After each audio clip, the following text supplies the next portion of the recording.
Welcome to Live Your Best Midlife. I'm your host, Jill Lewis. Join me for inspiring pep talks and expert interviews as we explore staying active, feeling great, and embracing midlife adventures.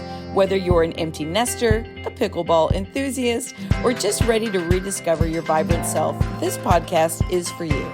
Let's make our mid-years our best years. Now, on to the show. Welcome back to the podcast. This is Jill. I'm so pumped that you are here joining me. Today's a pep talk, and this pep talk is all about sugar. Now, I have a sweet tooth. I know a lot of people that have a sweet tooth, but I also know that some of you listening are like, oh, I don't need to listen to this. I don't have a sweet tooth. I'm a salty gal.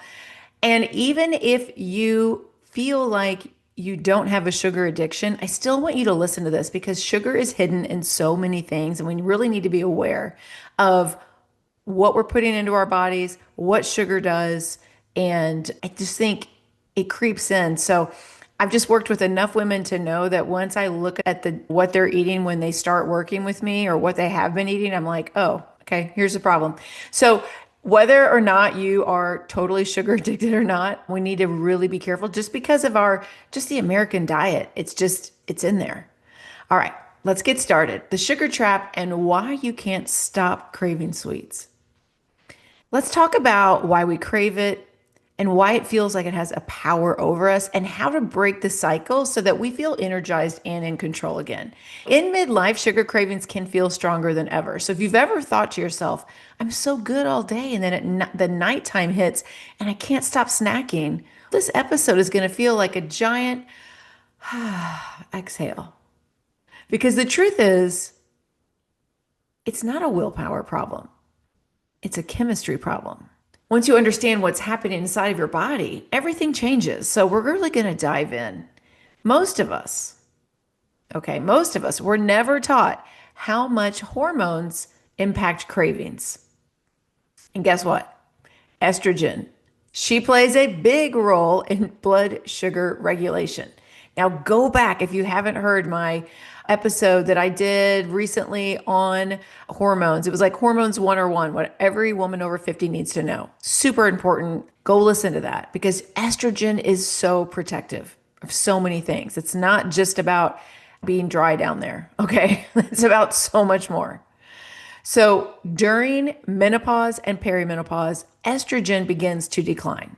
Duh, we know that, right? That shift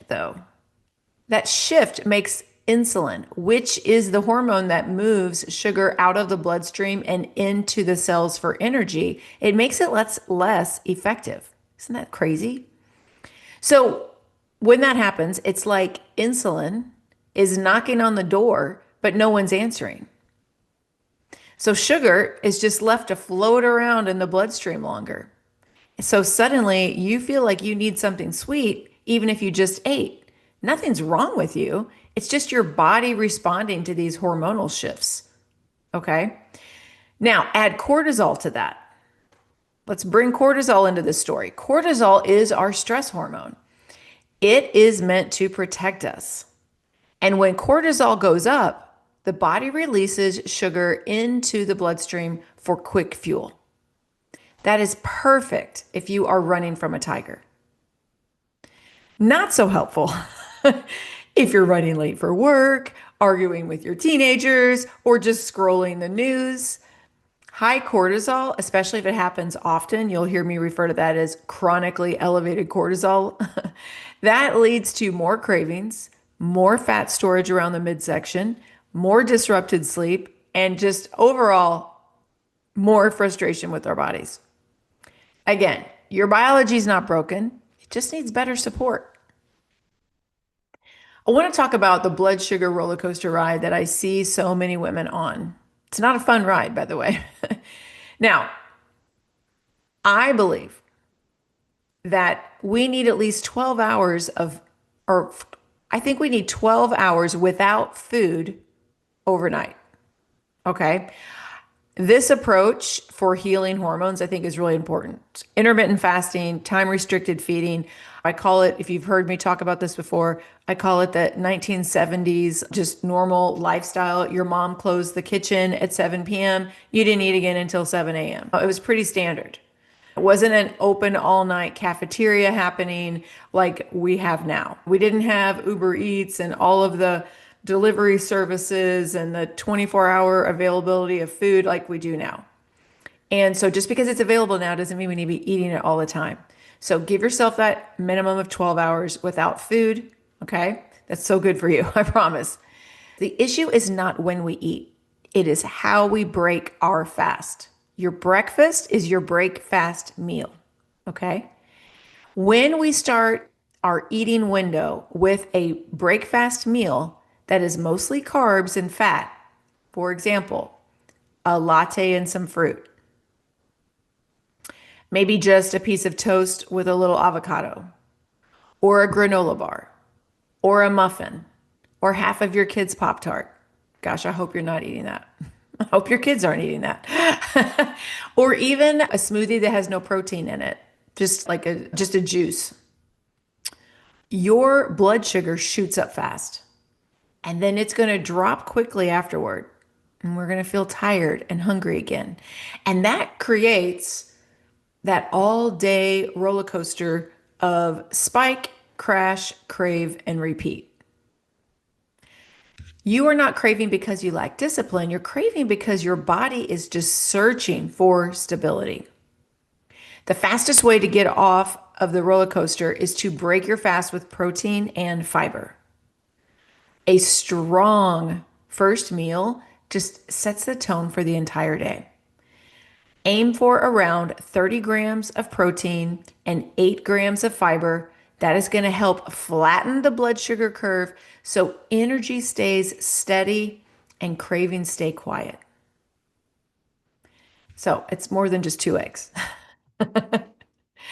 Now, most women, they're eating way more sugar than they realize. So now I'm talking to all you that are saying, but Jill, I don't like sweets. I'm not a sweet tooth person. Okay, it sneaks into foods that are marketed to us as healthy.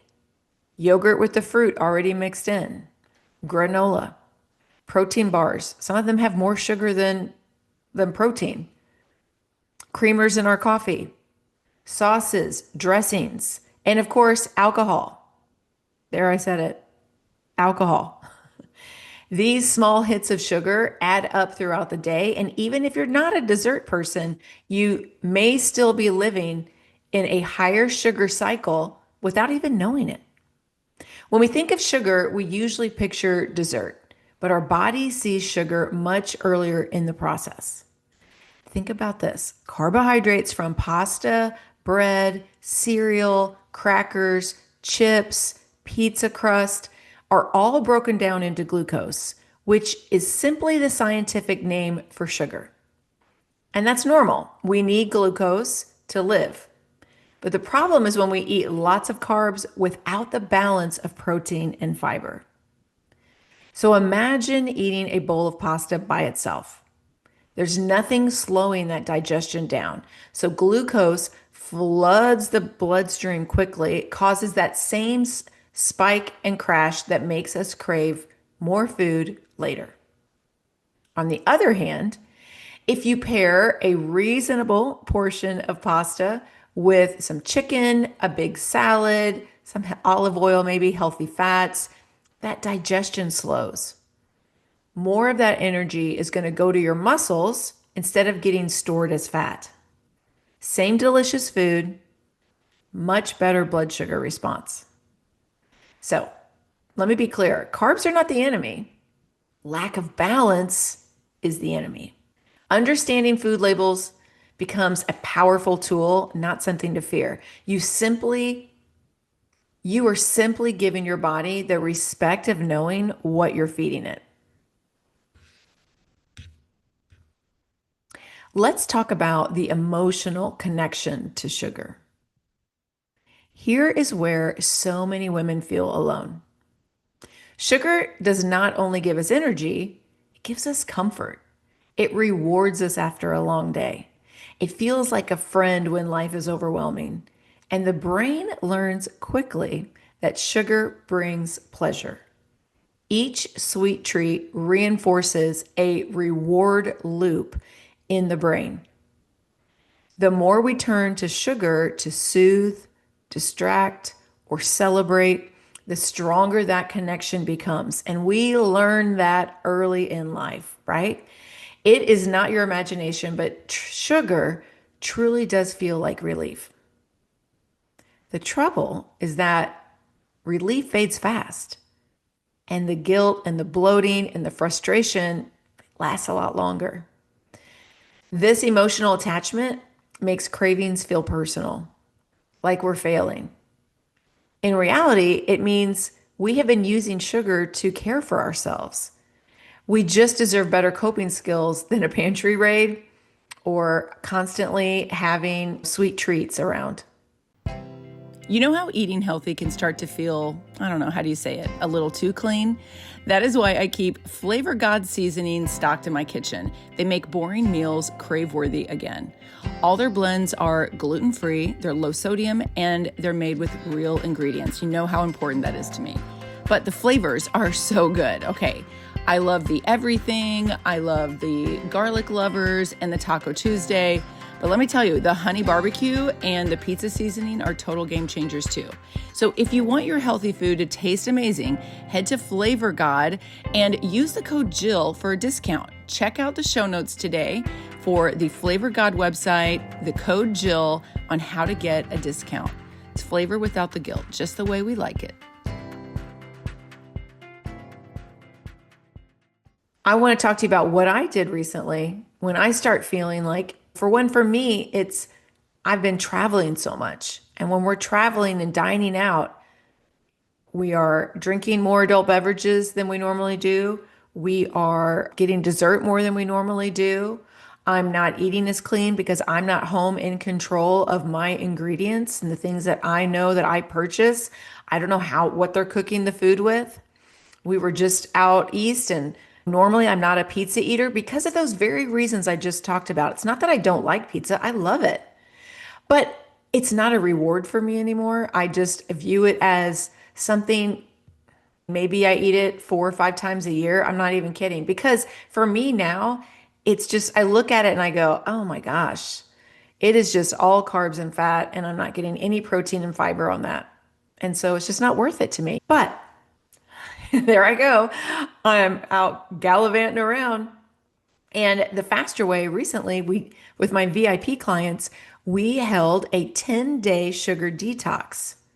And this year I was like, I am fully in. I need this because sugar does just creep into my life.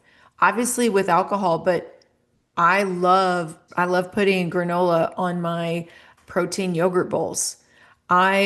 There are certain condiments that I stopped paying attention to. I like getting Thai food, certain things like that, but I know the sauces has the sugar in there. There's other things I'm just not thinking off the top of my head, but I know that I can do better. And I felt like there's something about this time of the year when I start wanting to bake more suddenly. And if there's fresh baked goods in my house, I cannot not eat it. You know what I'm saying? We had an Oktoberfest gathering.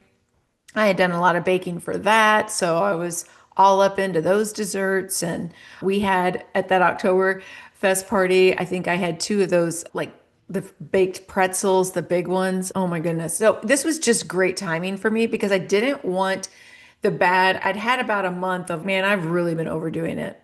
And I thought I need to get out of this mode.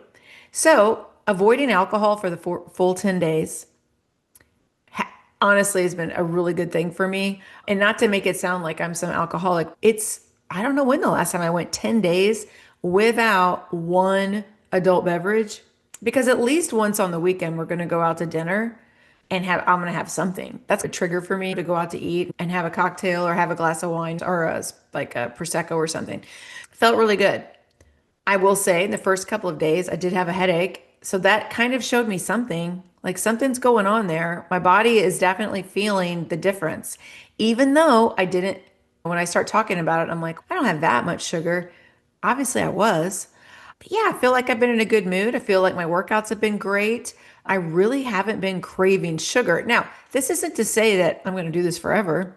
It's just a mindful practice. I think it's a great thing to throw into your life. Maybe once a quarter, do a 10-day or a 2-week sugar detox where you don't drink alcohol. I was still having fruit, which was fantastic because fruit is full of fiber and nutrients or minerals and all kinds of great things. But it really did feel super empowering to not need sugar.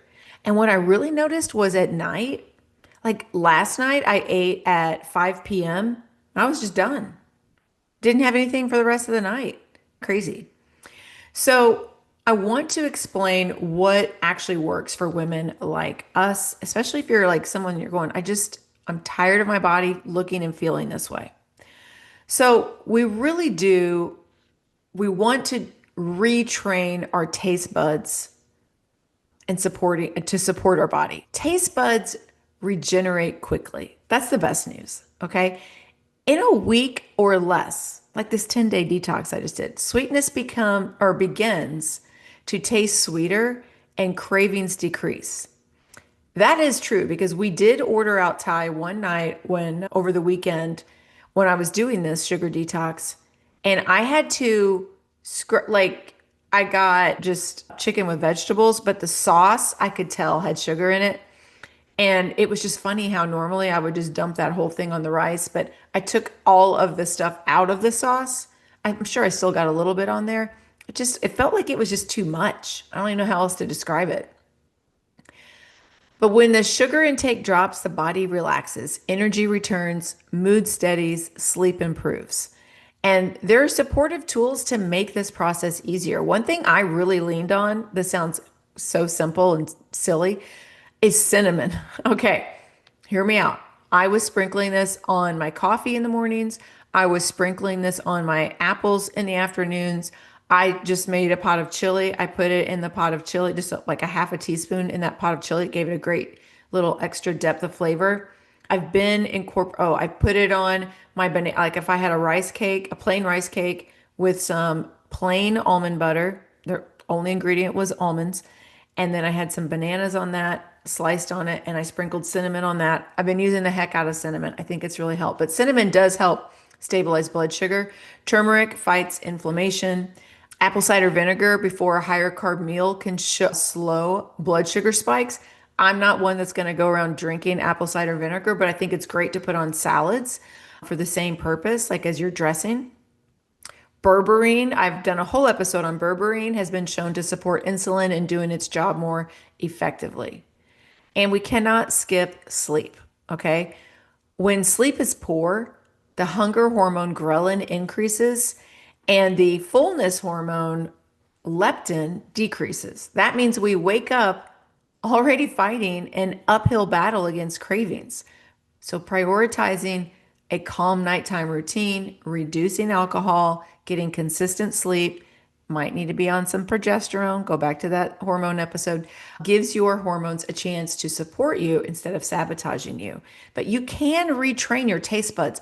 I think that's the biggest thing that my clients, when they do the 21-day reset, my Faster Way program, the 3-week program, it's retraining your taste buds with whole food nutrition, with ditching the processed foods. You can't believe how bad processed foods will feel to you when you do this. It's incredible. Let's talk about what sugar does to your appearance and your future.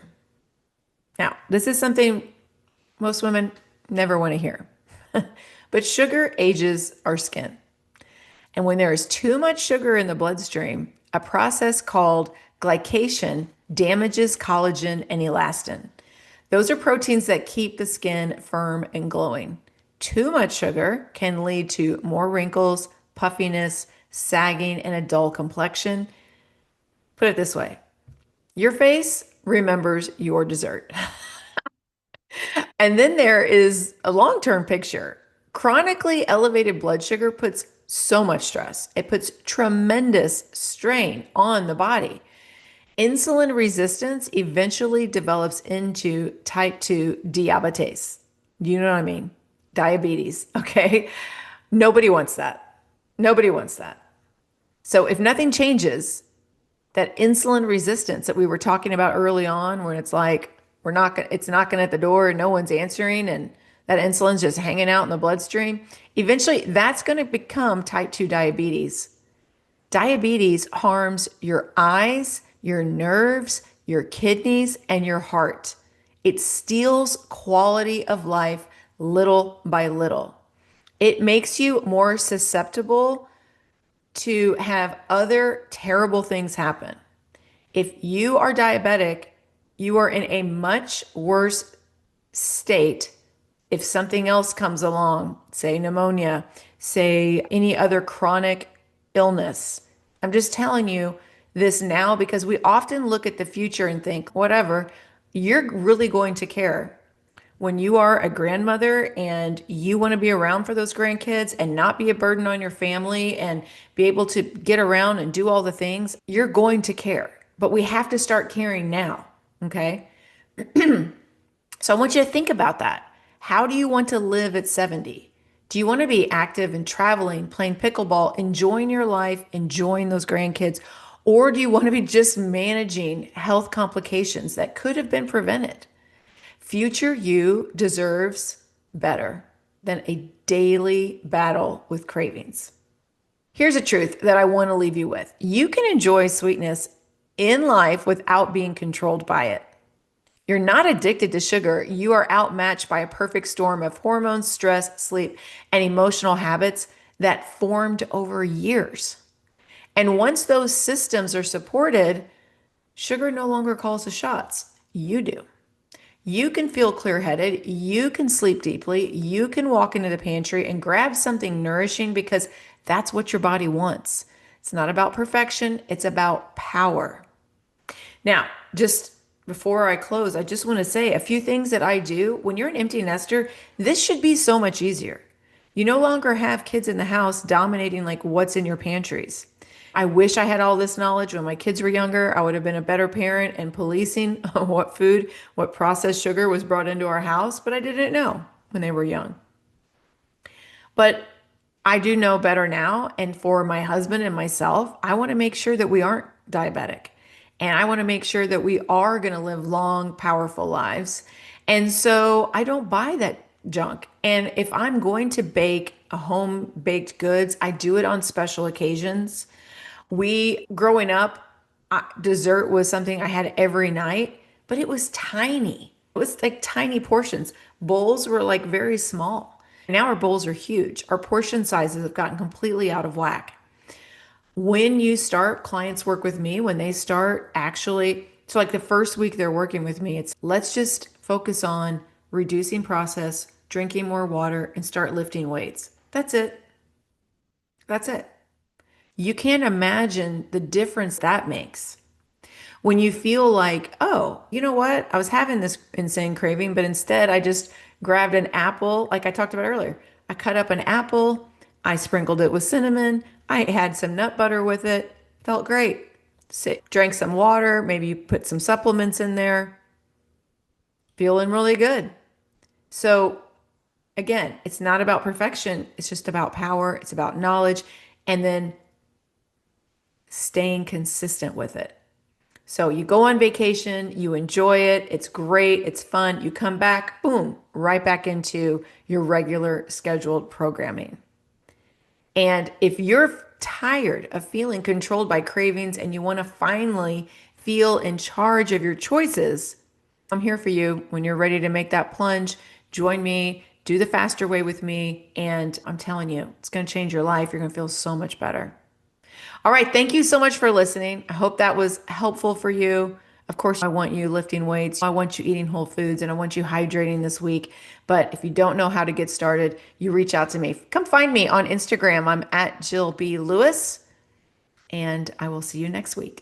Thank you so much for tuning in to Live Your Best Midlife. If you enjoyed today's episode, please hit that follow button. And if you want to help more people discover my podcast, I'd be so grateful if you could take a moment to leave a rating and a review. Your feedback not only brightens my day, but it helps others to find my show. And if you're craving some more behind the scenes action, follow me on TikTok at Jill Lewis Living or on Instagram at Jill B. Lewis.